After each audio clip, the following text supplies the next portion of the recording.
The Midland Planning and Zoning Commission recently voted 4-1 to approve a plat on the corner of Rustic Trail and Island Drive in the Green Tree neighborhood.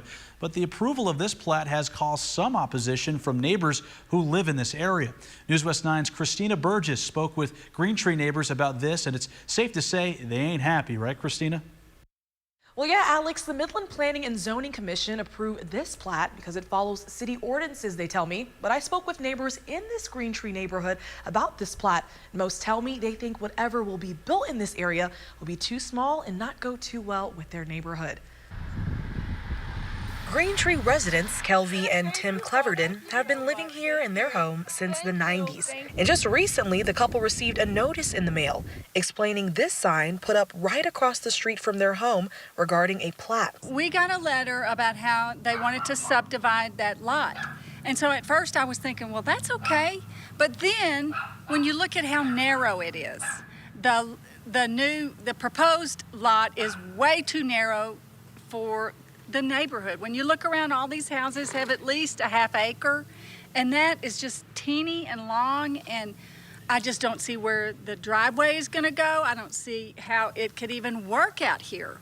And the Cleverdens believe whatever will be built on this land will be too small for their neighborhood.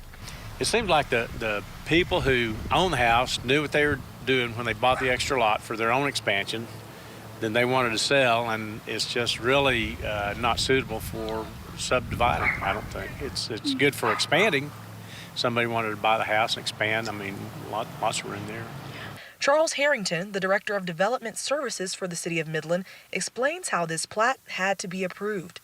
This is a what we call a replat, where the property, the house when it was originally built, there were two lots and they built across the lot line. So they're replatting to get the house off the lot lines. And in doing so, they're creating a second lot that's smaller than the rest of the neighborhood. And even with neighbors not thinking this plat is suitable for their neighborhood, he says it complies with the city's ordinances. In this particular case, we've reviewed it against all of our requirements. It meets all those requirements. So the Planning and Zoning Commission is in a position they have to approve it. Because if they didn't approve it and just let it lay, it would automatically be approved.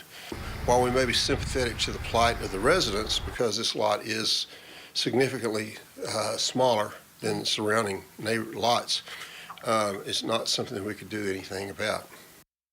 This most recent meeting was a preliminary plat meeting. The commission will come together once more for a final time to finalize the process, and they will also be hearing public comments.